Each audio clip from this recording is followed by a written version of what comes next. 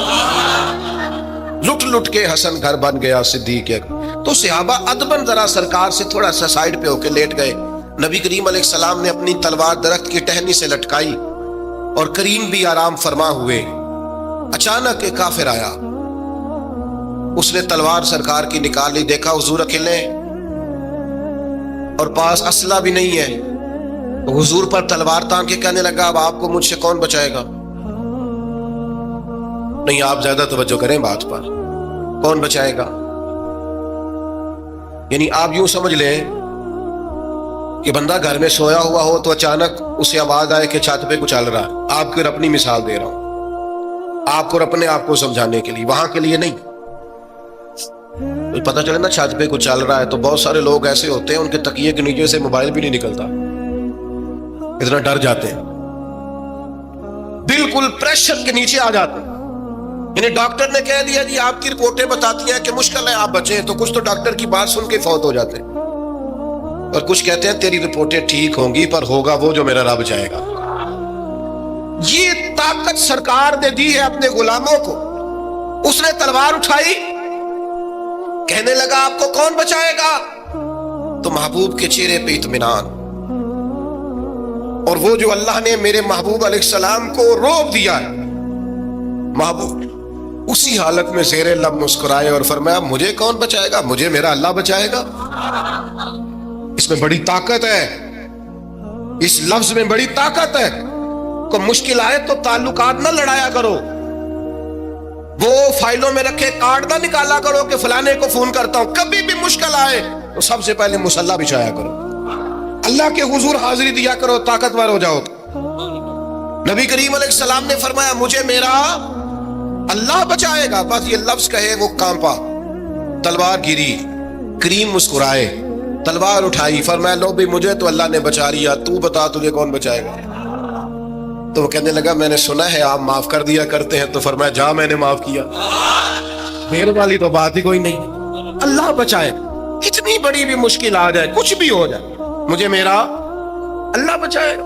میرے عزیزوں، طاقتور زندگی گزارنی ہے. میں نے زیادہ باتیں نہیں کرنی، تھوڑی تقریر کرنے والا آدمی ہوں، سمیٹنے کی طرف آ رہا ہوں. اپنی زندگی میں اپنے افکار و نظریات میں کبھی بھی کسی قسم کی بھی کمزوری پیدا نہ کریں.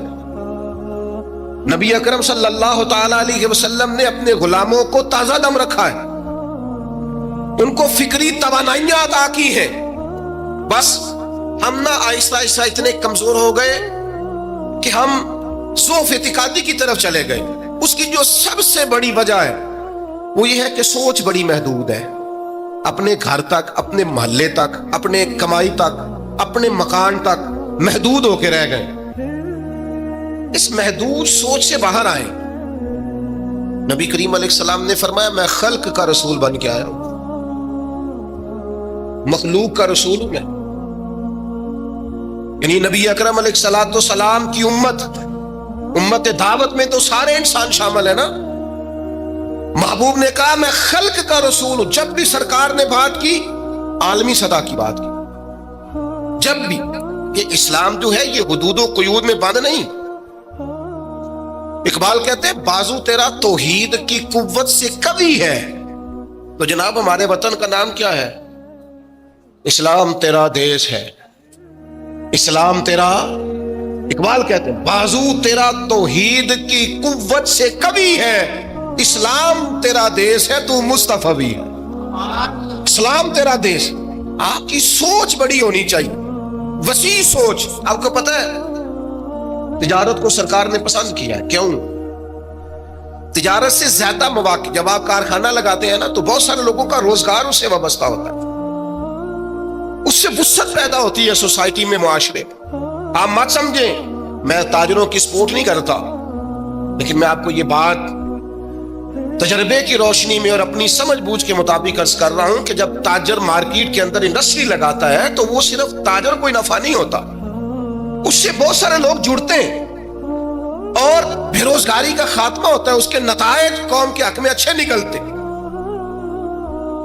تو عالمی سوچ، قومی سوچ پیدا کرے، محدود سوچیں۔ وہ بڑا دیکھیں نا، یہ ایک حدیث میری طرف توجہ ہے آپ کی، یہ دیکھیں یہ ایک حدیث کتنا عالمی کرتی ہے بندے کو۔ نبی پاک علیہ السلام نے فرمایا مومن وہ ہے جو اپنے لیے پسند کرے وہی اپنے بھائی کے لیے بھی پسند کرے۔ یہ ایک روایت اگر اس پر، اور یہ آتی بھی سب کو ہے، اگر سب کا اس پر عمل ہونے لگ جائے تو مجھے بتائیے کوئی چیز ملاوٹ والی بکے گی مارکیٹ میں؟ کوئی دھوکہ دے گا؟ کوئی ایسا کام جو غلط ہو؟ بیٹھ جائیں بیٹا، تشریف رکھیں سارے، اللہ کو وہ ایک اٹھیں گے تو پھر تو سارے اٹھ جائیں گے۔ مہربانی کریں، بس میری بات مکمل ہوگی، پیغام میں نے جو دینا تھا دے لیا، سمیٹ رہا ہوں بات کو۔ یاد رکھیے گا کہ عالمی سوچیں، قومی، آپ جب اپنے بھائیوں کے لیے بھی وہی پسند کریں گے جو خود پسند کر رہے ہیں تو سوسائٹی میں کتنا نکھار آئے۔ سرکار جب بھی بات کرتے تھے بڑی بات کرتے تھے، داعیہ اللہ ہے نا، تو جب بھی بات کی عالمی۔ ایک سفر سے حضور واپس تشریف لائے، کئی دنوں کے بعد حضور تشریف لائے تو سفر کا اثر تھا، تھکاوٹ تھی وجود اطہر پر، بظاہر لباس مبارک پر بھی اثرات تھے سفر کے۔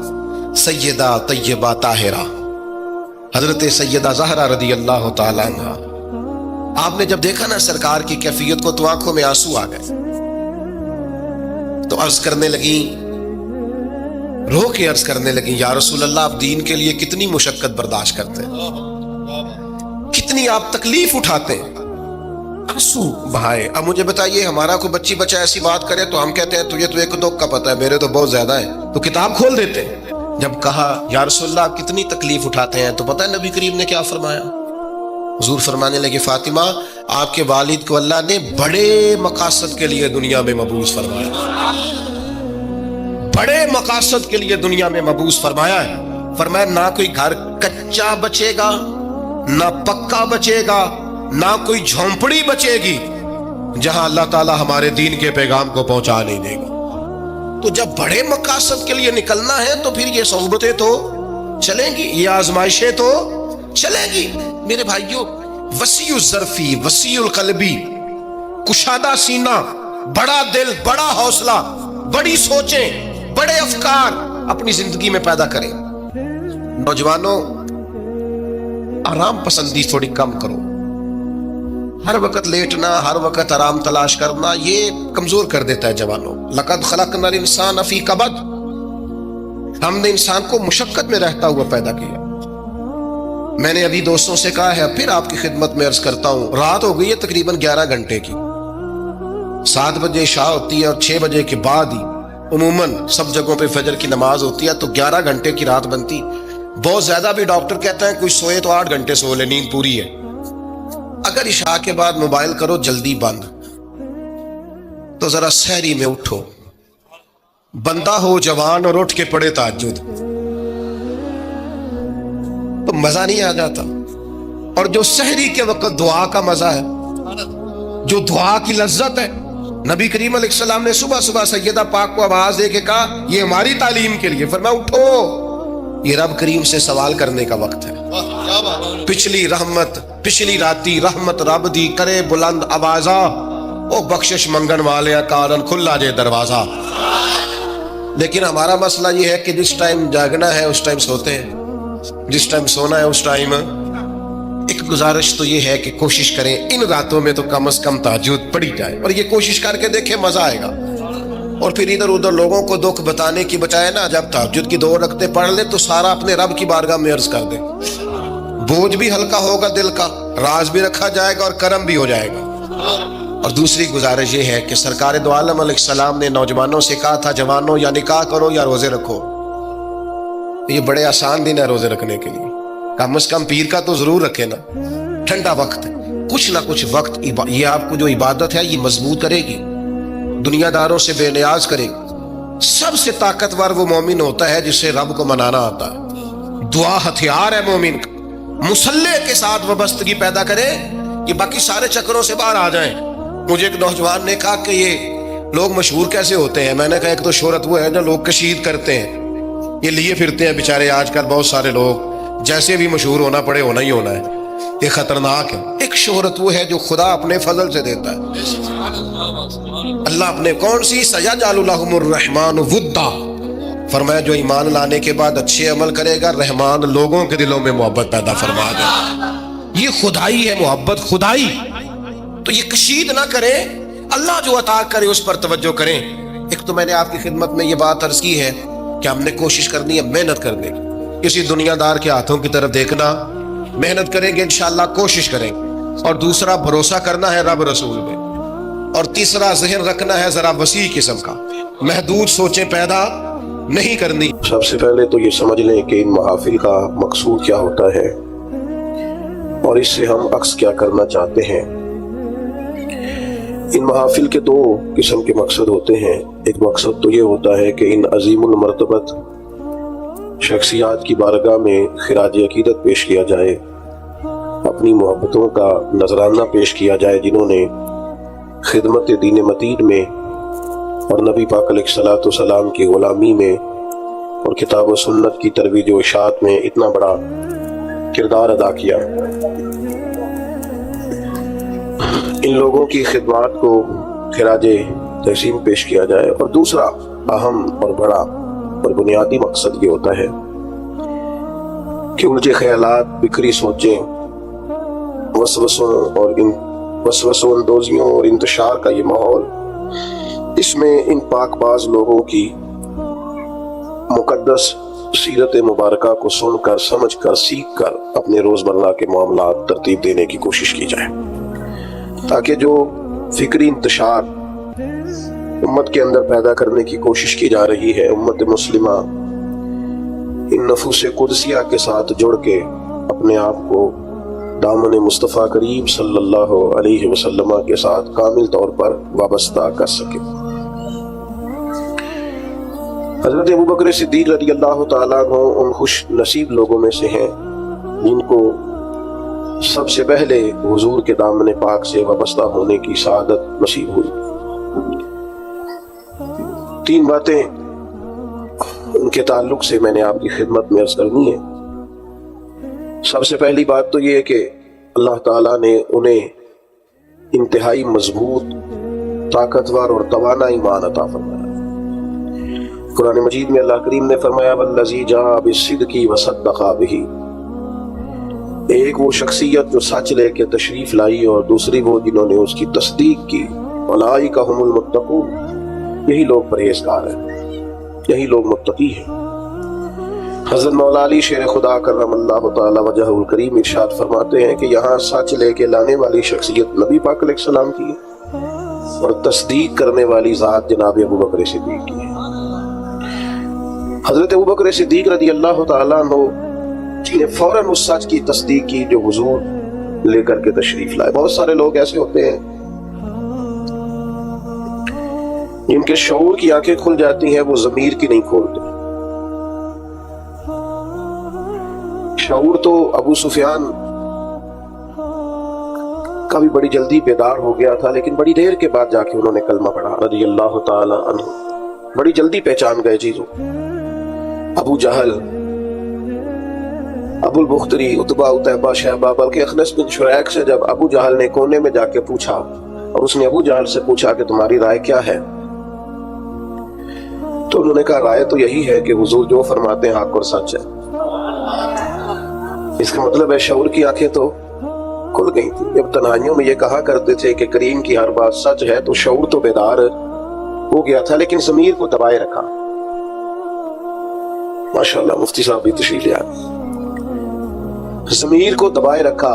حضرت ابوبکر صدیق رضی اللہ تعالیٰ عنہ کا کمال یہ ہے کہ جب ان کے شعور کی آنکھیں کھلی نا کہ دین حق اور سچ ہے، پھر انہوں نے کسی اور طرف نہیں دیکھا، فوراً اپنی ضمیر کی آواز پہ لبیک کہا اور نبی پاک کا کلمہ پڑھ لیا. یہ بڑی انفرادیت ہے، اس کو سمجھیے گا. بہت سارے لوگوں کو شعوری طور پر سمجھ آ جاتی ہے حق اور سچ کیا ہے، لیکن وہ بیچارے ضمیر کو دبائے رکھتے ہیں، اپنے آپ کے ساتھ جنگ کرتے رہتے ہیں، حق کو قبول نہیں کرتے. حضرت صدیق اکبر کی زندگی کا یہ پہلا سبق کہ جب کسی کو پتہ چل جائے حق فلاں چیز ہے، تو پھر قرآن مجید کہتا ہے وَلَا تَلْبِسُوا الْحَقَّ بِالْبَاطِلِ وَتَكْتُمُوا الْحَقَّ وَأَنْتُمْ تَعْلَمُونَ. حق کو باطل سے نہ ملاؤ اور جان بوجھ کر حق نہ چھپاؤ. تم علم رکھتے ہو، جان بوجھ کے چھپا دو. تو جب پتہ چل گیا حق کیا ہے، درست کیا ہے، ٹھیک کیا ہے، پھر اسے قبول کیا جائے، پھر تردد نہ کیا جائے. ہمارے ہاں بہت سارے لوگ سمجھتے ہیں دین پر ہی چلنا چاہیے، یہی حق ہے، تو بھائی چلتے کیوں نہیں؟ کتاب و سنت ہی راہ نجات ہے تو اس پر عمل کیوں نہیں کرتے؟ نبی پاک علیہ السلام کا اسوہ نور اور سیرت مقدسہ ہی صرف اور صرف نجات کی گارنٹی ہے، تو پھر دیر کس بات کی؟ جب شعور بیدار ہو گیا ہے، جب تمہیں سمجھ آ گئی ہے، پھر اپنے ضمیر کو جگاؤ اور فوراً دین کو قبول کرو. میں بڑی معذرت سے عرض کروں گا، ڈھیر سارے لوگ ہیں جو گروہ پرست ہیں، حق پرست نہیں. اپنی جماعتوں کے بت پالتے ہیں، تنظیموں کے بت پالتے ہیں، وہ اپنے قبیلے کا بت پالتے ہیں، اپنے علاقے کا بت پالتے ہیں، لسانی اور علاقائی بنیادوں پر تقسیم رہتے ہیں. حق پرست نہیں ہوتے، گروہ پرست ہوتے. میرے گروپ نے جو کہہ دیا ہے وہ اگرچہ غلط بھی ہے، لیکن کیونکہ میرے گروپ نے کہا ہے لہذا ہر حال میں اسے سپورٹ کرنا ہے. یہ جرأت انسان میں ہونی چاہیے کہ وہ حق کو حق کہے، وہ صحیح کو صحیح کہے. یہ جرأت جناب صدیق اکبر نے پیدا کی، اور بڑے دلیر آدمی تھے حضرت صدیق اکبر، جنہیں پوری طرح سارے معاشرے سے لڑنے کا حوصلہ تھا، گھر میں بھی گھر کے باہر بھی. اللہ نے بعد میں توفیق دی، ان کی 4 نسلیں صحابی بنی ہیں، لیکن شروع میں یہ اعلان کرنا، ان کے والد سخت ناراض ہوا کرتے تھے بعض چیزوں سے، اور پھر قبیلے سے عوام لوگوں نے تو سمجھ لیا نیکیاں بھی شاید جمہوری ہوتی ہیں، سارے کریں گے تو میں بھی کروں گا. یہ فلانا کام کوئی نہیں کر رہا، میں کیوں کروں؟ نیکیاں جمہوری نہیں ہوتی، ملک جمہوری ہے، نیکیاں جمہوری نہیں ہوتی. نیکی تو نیکی ہوتی ہے، کوئی کرے نہ کرے، ہم نے کرنی ہے. تو حضرت صدیق اکبر کا یہ پہلا اعزاز، اس کو سمجھے کہ انہوں نے دین حق کو قبول کیا، اور نبی پاک علیہ السلام نے اس بات کو بطور اعزاز کے بیان کیا ہے، بطور فضیلت کے. یہ ان کی انفرادیت کے طور پر نبی پاک نے اس کو بیان کیا. حضور علیہ السلام نے ارشاد فرمایا کہ میں نے جس کے سامنے بھی دین پیش کیا ہے اس نے تردد کیا. کچھ لوگوں نے دلیل مانگی، حضور کے پاس دلیلوں کی کمی تو نہیں، سرکار تو خود سراپا دلیل ہے. یا ایھا الناس قد جاءکم برہان من ربکم، اے لوگو یہ معبود تمہارے پاس رب کی دلیل بن کے آئے. کریم فرماتے ہیں جس کے سامنے بھی دین پیش کیا اس نے تردد کیا ہے. فرمایا یہ صرف میرے ابو بکر صدیق ہیں، میں نے دین پیش کیا ہے، لیٹ کی کوئی نہیں، فوراً ہی کلمہ پڑھ کے مسلمان ہو. حق کو فوراً قبول کرنا، اور فوراً حق کی تصدیق کرنا، اور فوراً حق کے سامنے سر کو جھکانا، یہ پہلا سبق ہے جناب صدیق اکبر کی زندگی کا. لیٹ نہ کریں، کمزور نہ بنے، ٹوٹتی بکھرتی رائے والے نہ بنے، کمزور ارادوں والے نہ بنے. حق جب نصیب ہو اسے قبول کریں. دوسری بات، اسلام یہ کہتا ہے کہ جب تم کلمہ پڑھ لو نا پھر پورے کے پورے دین میں آؤ. یا ایھا الذین آمنوا ادخلوا فی السلم کافہ، اے ایمان والو دین میں پورے پورے داخل ہو جاؤ. جب دین قبول جو کر لیا ہے، مان جو لیا ہے، تو پھر جتنی باتوں کی دین تعلیم ارشاد فرماتا ہے ان ساری باتوں پر عمل کیا جائے. اپنے آپ کو سراپا نیکی بنایا جائے، سراپا خیر ہو انسان کا وجود. جتنی نیکیاں سوسائٹی میں وہ کر سکتا ہے وہ ساری کرنے کا اس کے اندر جذبہ ہو، شوق ہو. ہم کیا کرتے ہیں؟ نیکیاں کرتے ہیں لیکن خالص دینی کاموں کو بھی دنیا داری بنا لیتے ہیں. جنازہ پڑھنا خالص دینی کام ہے. نبی پاک علیہ السلام نے فرمایا ایک مسلمان کا دوسرے مسلمان پر حق ہے. جو حقوق مومن کے مومن پہ ہیں ان میں سے ایک حق جنازہ ہے، لیکن وہ ہم کس لیے جاتے ہیں کہ میرا تعلق بڑا ہے اس کے بیٹے سے، بھائی سے، باپ سے. تو آپ اس تعلق کی بنیاد پر گئے، حالانکہ آپ کو تو کلمے کی بنیاد پر جو تعلق تھا اس بنیاد پر جانا چاہیے۔ ہم نے کیا کیا؟ دینی کام تھا لیکن اس کو دنیا بنا لیا۔ یہ ہمارا مذہبی سٹیج ہوتا ہے۔ تو ظاہر ہے آپ اتنی بڑی تعداد میں لوگ آئے ہیں، آپ کا خیال ہے کہ ایک دیندار آدمی تقریر کرنے آ رہا ہے، لیکن اگر میرے دل میں یہ خواہش ہو کہ بڑے لوگوں میں فیمس ہو جاؤں گا اور ڈھیر سارے لوگ واہ واہ کریں گے اور گھر چاہے کہیں گے کیا بات مولانا نے کیا نقطہ بیان کیا ہے، اگر یہ میرے ذہن میں باتیں آئیں گی تو میں نے دینی کام کو بھی دنیا بنا لیا، ترویج شریعت کے کام کو میں نے ذاتی شہرت کا ذریعہ بنا لیا۔ یہ دینی کام دنیا بن جائے۔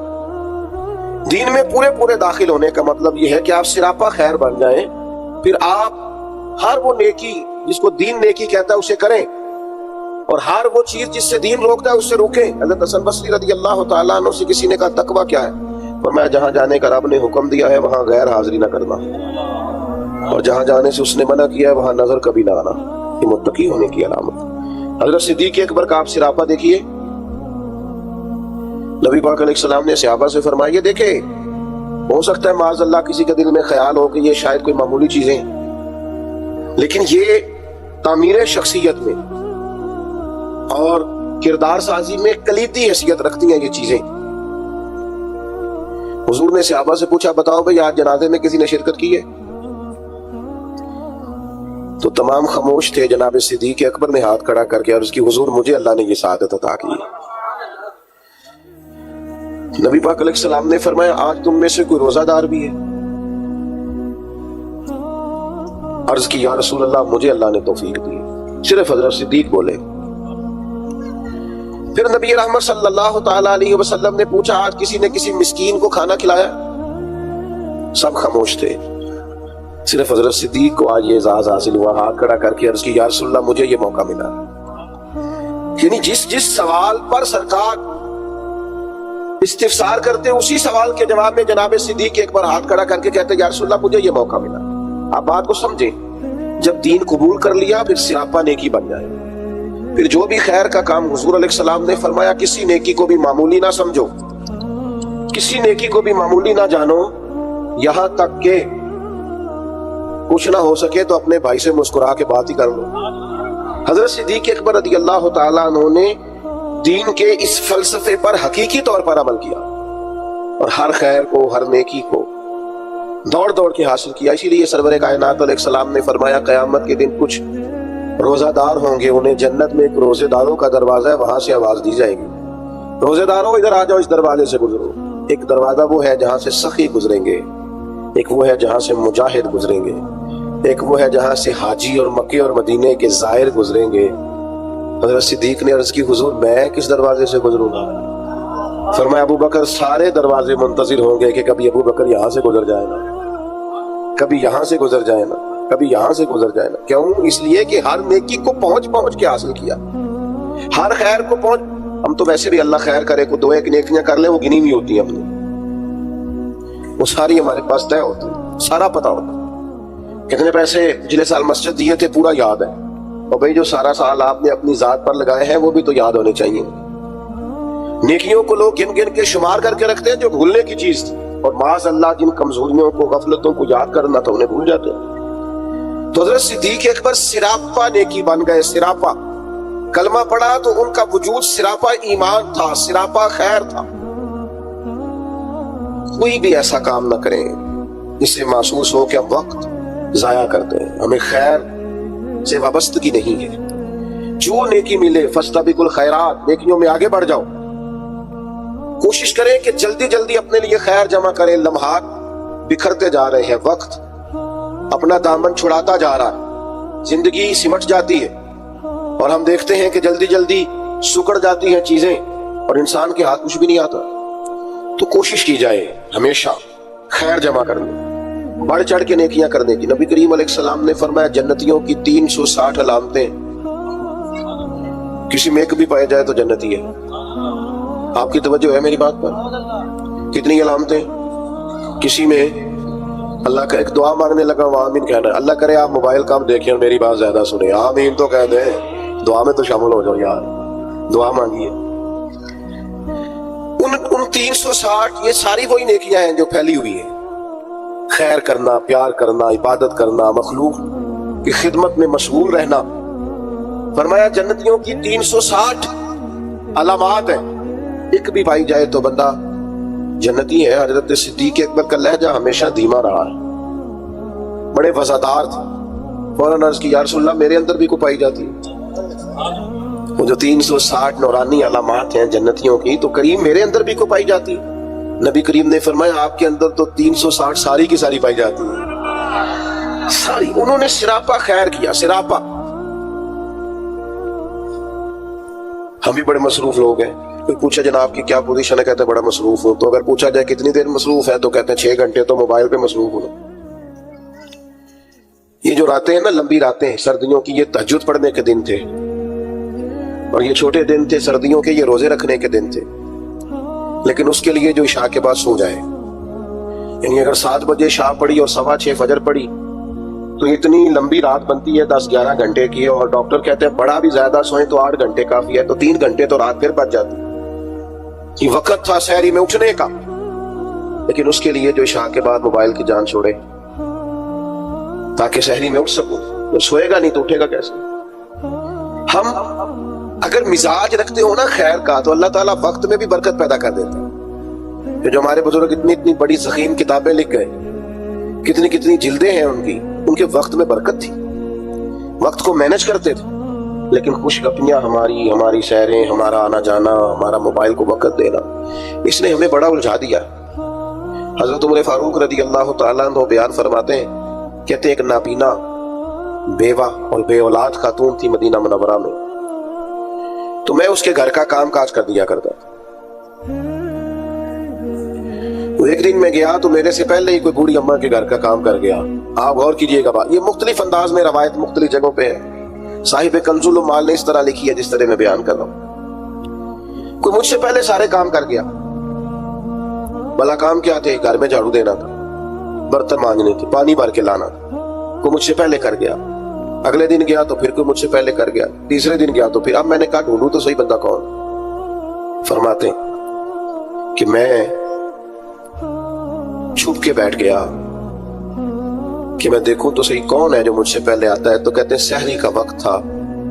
امیر المومنین، خلیفۃ المسلمین، جانشین مصطفیٰ کریم صلی اللہ تعالی علیہ وسلم حضرت صدیق اکبر کا دروازہ کھلا.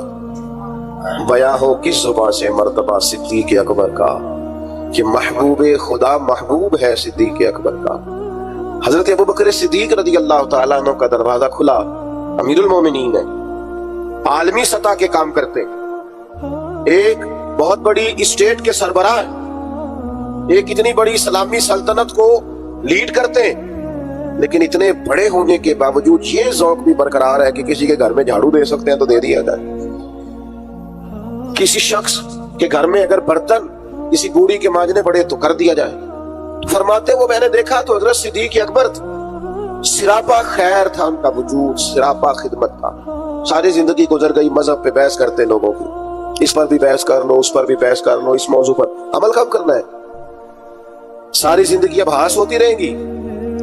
ساری زندگی صرف یہی مزاج ہوگا کہ دین کا کوئی موضوع ملے چلے علماء کریں گے حقاق حق کے لیے کبھی بات کرنی ہوگی. لیکن عوام کے اندر جو اتنی بحث ہوتی، عمل کب کرنا ہے؟ ساری زندگی صرف ابحاث ہوگی. بھائیو سنو، حضرت صدیق اکبر نے اپنے آپ کو سراپا خیر بنا لیا. اور تیسری بات جو آپ کی خدمت میں عرض کرنی ہے وہ یہ ہے کہ حضرت صدیق اکبر کے مزاج میں ڈٹنا تھا، ڈٹ جاتے تھے. اس دور کا سب سے بڑا المیہ یہ ہے کہ ہمارے ہاں استقامت نہیں ہے. کچھ دیر کے لیے لوگ کوئی کام کرتے ہیں پھر چھوڑ دیتے ہیں. ایک نوجوان مجھ سے کہنے لگا میں بڑے ہی کام کیے ہیں، کسی کام میں بھی کامیاب نہیں ہوا. میں نے کہا بس اسی لیے نہیں ہوئے. بڑے نہ کریں آپ کو یہ کریں، اس کو صحیح کر کے کریں، استقامت کے ساتھ کریں، روز کریں، پابندی سے کریں، اس پر محنت کریں، جدوجہد کریں. پتھر پہ پانی پڑے متصل تو بے شبہ کس جائے پتھر کسے. ایک قطرہ قطرہ پانی مستقل پتھر پر گرے تو اس میں بھی سوراخ بن جاتا. آپ محنت کریں گے تو اللہ تبارک و تعالی اپنے فضل سے نتائج عطا فرمائے گا. لیکن اگر محنت ہی نہیں کر رہے. حضرت صدیق اکبر کی طبیعت میں ڈٹنا تھا. انہوں نے کلمہ پڑھا، پھر بڑی آندیاں چلی، بڑے طوفان آئے، بڑا ٹکراؤ پیدا ہوا، بڑے حالات خراب ہوئے، لیکن حضرت صدیق اکبر ڈٹے رہے. حضرت صدیق اکبر نے نبی پاک کا ادب کیا صلی اللہ تعالی علیہ وسلم تو جناب صدیق نے ڈٹ کے کی. دنیا میں ایک فلسفہ بیان کیا جاتا ہے کہ جو زیادہ قریب رہتا ہے وہ ادب چھوڑ جاتا ہے. یہ بات غلط نہیں ہے، ایسا ہوتا ہے.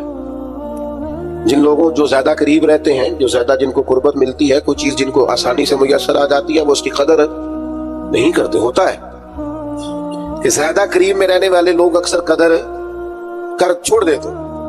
لیکن حضرت صدیق اکبر کا کمال ہے، انہوں نے دنیا کا یہ فلسفہ ہی غلط کر دیا. انہوں نے کہا قریب بھی سب سے زیادہ میں رہا ہوں اور احترام بھی سب سے زیادہ میں نے کر کے دکھایا. قرب بھی سب سے زیادہ، ادب بھی. سب کوئی باہر سے آتا تھا تو حضرت صدیق اکبر اسے کونے میں لے جاتے تھے، پہلے نبی پاک کا ادب سکھاتے تھے. کہتے یہ بڑی نازک بارگاہ، ادب کا ہیست زیر آسماں از عرش نازک تر، نفس گن کردمی آیت جنید و با یزیدی جا. کونے میں لے جاتے اور حضور کا ادب سکھاتے. استقامت کے ساتھ خدمت کی، استقامت کے ساتھ دین پر ڈٹے رہے. اور جب نبی پاک صلی اللہ تعالی علیہ وسلم کا وصال ظاہری ہوا تو امت پر بڑا کٹھن وقت تھا. کچھ قبائل نے انکار کر دیا معاذ اللہ زکوٰۃ دینے سے، ارتداد کی طرف بڑھنے لگے. ایک لشکر سرکار نے روانہ کیا تھا. بعض لوگوں کی رائے ہوئی کہ اس لشکر کو ابھی نہ بھیجا جائے. اس وقت جو ڈٹ کر میدان میں کردار ادا کیا ہے وہ سیدنا صدیق اکبر نے کیا. میری ایک رائے ہے، میں اکثر کہتا ہوں دوستوں سے کہ یہ جو کامیاب ترین حکومت کی ہے نا حضرت عمر نے، مضبوط ترین خلافت کی ہے، اور بڑا ڈٹ کے انہوں نے کارہائے نمایاں سر انجام دیے، تو اس کے پیچھے بھی کردار سیدنا صدیق اکبر کا. انہوں نے فتنوں کا سر کچل کے، اٹھنے والے ہر فتنے کا سر کچل کے ایک مضبوط بنیاد بنا کے سیدنا عمر کو دی تھی. اس کا نتیجہ یہ نکلا کہ حضرت عمر کے لیے کام کرنا آسان ہو گیا، مشکلات ان کے لیے نہیں رہی. اور بھائی جان آپ کو اللہ لمبی زندگی، برکت، عزت، صحت والی دے. بیٹھ جائے آپ، کتنے آپ پیارے لوگ ہیں. اب تو تقریر ختم ہونے لگی. بس میں اللہ تعالیٰ آپ کو سلامت رکھے. میری کچھ طبیعت بھی ٹھیک نہیں ہے اور سفر بھی لمبا کیا ہے، تو بات بھی میری مکمل ہو گئی اب ماشاءاللہ. لیکن ہمارے بھائی نے بھی بڑا زور لگایا، تو باقی ہمارے جو نعت شریف پڑھنے والے تھے انہوں نے بھی آپ سے عرض کی کہ آپ بیٹھ جائیں. لیکن میں محسوس کرتا ہوں آپ میں کافی استقامت ہے، آپ نے بھی جو کہہ لیا ڈٹ گئے. اللہ تعالیٰ سب کو جزائے خیر دے، ہم سب کے حال پہ رحم فرمائے. اب 2-4 منٹ دے تاکہ بات مکمل ہو سکے. حضرت سیدنا صدیق اکبر رضی اللہ تعالیٰ عنہ نے جو استقامت دکھائی، استقامت، فوراً لوگ ہتھیار ڈال دیتے ہیں. دین کے معاملے میں ڈٹنا سیکھیں. سارے بچے مخالف ہو بھی گئے ہیں تو کوئی حرج نہیں، آپ کھڑے تو ہوں. برادری ساری اگر مخالف ہو بھی گئی ہے تو کوئی مسئلہ نہیں، دین کے لیے ڈٹے تو صحیح. آپ سٹینڈ تو لیں. اگر آپ ڈٹیں گے تو اللہ مدد کرے گا. حضرت عمر رضی اللہ تعالیٰ عنہ نے آن کر کے حضرت صدیق اکبر سے یہ عرض کیا تھا کہ حضور ابھی حالات اور ہیں، آپ کم از کم یہ لشکر ہی نہ بھیجیں. مانعین زکوٰۃ معاذ اللہ منکرین، ان کے خلاف لڑنا ہے. حالات اس طرح کے نہیں ہیں، ذرا بہتری ہو جائے گی. تو حضرت ابوبکر صدیق جو اپنے مزاج کے لحاظ سے نرم خو تھے، انہوں نے حضرت عمر سے کہا تمہیں تمہاری ماں روئے، تم مجھے یہ مشورہ دے رہے ہو کہ وہ لشکر روک دو جسے سرکار نے روانہ کیا ہے. فرمانے لگے میں مدینہ منورہ میں اکیلا بھی رہ گیا اور جنگل کے درندے آ کے مجھے نوچنے بھی لگے تو میں تنہا مقابلہ کروں گا، لیکن وہ لشکر ضرور جائے گا جسے مدینے والے محبوب نے روانہ. یہ استقامت، یہ ٹھہرنا، ذرا کھڑے ہو. اچھا کئی دفعہ ایسا ہوتا ہے وقتی طور پر حالات موافق نہیں ہوتے، حالات کی نبض دے کر نہیں چلنا چاہیے، کتاب و سنت کا حکم دیکھ کر چلنا چاہیے. حالات موافق نہیں ہے تو کیا ہوا، ہم حق چھوڑ جائیں گے. استقامت ایک نعمت ہے. سیدہ عائشہ صدیقہ رضی اللہ تعالیٰ عنہ بیان فرماتی ہیں کہ نبی پاک علیہ السلام نے فرمایا اللہ کو وہ عمل زیادہ پسند ہے اگرچہ تھوڑا ہو پر روز ہو، استقامت کے ساتھ، اس کے اندر کسی قسم کی کمی نہ کی جائے. وہ عمل اللہ تبارک و تعالیٰ کو زیادہ محبوب اور زیادہ پسند. تو بھائیو ہمیشہ ان 3 باتوں پر ضرور عمل کریں. ایک تو حق جب مل جائے تو پھر اسے چھوڑنا، قبول کرنا ہے اسے. دوسری بات یہ کہ دین جب قبول کر لیا تو پھر دین کی ساری خیر پر عمل کریں، پھر جدوجہد کریں، پھر کوشش کریں کہ جو نیکی ملے اسے جلدی سے کر گزریں. ہمارے ہاں بہت سارے کام ہوتے ہیں ہم کر سکتے ہیں لیکن ہم توجہ نہیں کرتے، ہمارا وقت ضائع ہوتا ہے. نبی پاک علیہ السلام نے فرمایا صبح جب دن چڑھتا ہے تو دن اعلان کرتا ہے آج آیا ہوں، آج کے بعد نہیں آؤں گا. جو عمل کرنا ہے کر لو، تو خیر کر لے جتنی ہو سکتی۔ اور تیسری بات اور اہم اور بنیادی اور کلیدی بات یہ کہ دین کے مسئلے میں استقامت دکھائیں، کھڑے ہو، ڈٹ جائیں۔ آپ حق پر کھڑے ہوں گے تو اللہ مدد فرمائے گا۔ ذرا سی بات ہوتی ہے نا شادی کے موقع پر کہ میں بھائی یہ بینڈ باجا، یہ عورتوں کی مووی، یہ تماشا میں نہیں کرنے دوں گا، اتنی سی جرات بھی لوگ نہیں کرتے، اپنے گھر میں نہیں کر سکتے۔ وہ جو سب کو دین نافذ کرنے کی بات کر رہے ہوتے ہیں وہ اپنے گھر کے اندر اتنا نفاذ نہیں کرا سکتے۔ ویسے کوئی دوست ملنے آئے تو ڈرائنگ روم میں آئے گا، مووی والے کو اجازت ہے، وہ سب بیویوں کے بیچ گھوم رہا ہے، معاذ اللہ۔ ہمیں خیال ہی نہیں آ رہا کہ اتنا بڑا ہم بربادی والا کام کر رہے ہیں۔ پہلے تو کچھ شادیوں پہ جانے کا موقع ملتا تھا تو مردوں عورتوں کے بیچ ایک پردہ لگا دیا جاتا تھا، اب تو چند شادیوں کے بارے میں خبر ملی تو پردہ بھی اٹھ گیا، اب سب اکٹھے بیٹھتے۔ اکبر الہٰبادی نے کہا تھا بے پردہ کل نظر آئیں جو چند بیویاں، وہ اکبر زمین میں غیرت قومی سے گڑ گیا، پوچھا جو ان سے بڑھ کے کہ تمہارا پردہ کدھر گیا، کہنے لگی وہ عقل پہ مردوں کی بڑھ گیا، مردوں کے عقلوں میں پڑ گیا، ہم اب پردہ نہیں کرتے۔ آخری گزارش میری آپ سب حضرات کی خدمت میں، وہ آپ نے نہایت توجہ سے میری بات کو سننا ہے۔ صحابہ اور اہل بیت کے معاملے میں اپنے آپ کو حساس بنائیں، کسی شخص کی کسی کمزور بات کو کبھی نہ سنیں۔ حضور کے جمیع صحابہ وہ سارے آسمان ہدایت کے ستارے ہیں، اور میرے اعلیٰ حضرت فرماتے ہیں نبی پاک کی نسل میں ایک ایک بچہ نور کا ہے، تیری نسل پاک میں ہے بچہ بچہ نور کا، تو ہے عین نور تیرا سب۔ اس کمزوری سے بچیں۔ ہم نے ان کی پیروی کرنی ہے کہ ان پر بحث کرنی؟ ہمیں تو کہا گیا تھا ان کی پیروی کریں۔ آپ نے کبھی دیکھا ہے کہ اسٹوڈنٹ کلاس میں بیٹھے ہوں، ٹیچر پڑھانے کے لیے آئے تو وہ کہے کتابیں کھولے، تو ٹیچر جواب میں کہے جناب، وہ شاگرد جواب میں کہیں کہ آپ یہ بتائیں کہ آپ کی تعلیم کتنی ہے؟ یہ شاگرد کو اجازت ہے کہ وہ کھولتا بھی رہے، وہ کہے جناب آپ یہ ہیں تو بی ایڈ بھی ہیں کہ نہیں، اور اگر بی ایڈ بھی ہیں تو بتائیے کہ آپ سفارش پہ ہیں کہ میرٹ پہ ہیں؟ یہ سوال کرنے کی اجازت دیتا ہے ٹیچر؟ وہ کہتا تو کتاب کھول اور سبق پڑھ، تو سبق پڑھ۔ یہ مجھ سے پوچھیں گے، ہیڈ ماسٹر صاحب پوچھیں، پرنسپل صاحب پوچھیں، تو کون ہے؟ وہ شاگرد ہے۔ تو بھائی صحابہ کے مشاجرات میں پڑھنے کی اجازت نہیں ہے۔ ہم نے تو ان سے فیض لینا ہے، ہم نے تو سیکھنا ہے، ہم نے تو دیکھنا ہے کہ صداقت سیکھنی ہے تو آؤ دروازہ ابو بکر پر، عدل سیکھنا ہے تو آؤ دروازہ فاروق اعظم پر، شرم و حیا، وزاداری، حسن سیکھنا ہے تو آؤ نا سیدنا عثمان غنی کی بارگاہ میں آؤ۔ اور اگر ڈٹ کر جینا سیکھنا ہے، شجاعت سیکھنی ہے، فقاہت سیکھنی ہے، علم سیکھنا ہے، معرفت سیکھنی ہے تو آؤ سیدنا مولا علی کے دروازے۔ تو یہاں سے تو پانا ہے، سیکھنا ہے۔ ہم ابحاث میں الجھے ہوئے ہیں، اور پاک باز لوگوں کے بارے میں معاذ اللہ تعالیٰ ایسے لوگوں کی باتیں سنتے ہیں جو لوگ ہمارے دلوں میں وسوسہ اندوزی کرتے ہیں۔ تو میرے عزیز بھائیوں، حساس ہو جائیں اس مسئلے میں، تقویٰ کے ساتھ ان لوگوں کی زندگی کو لیں۔ اتنا بڑا خوبصورت اجتماع اللہ اپنی بارگاہ میں قبول کرے۔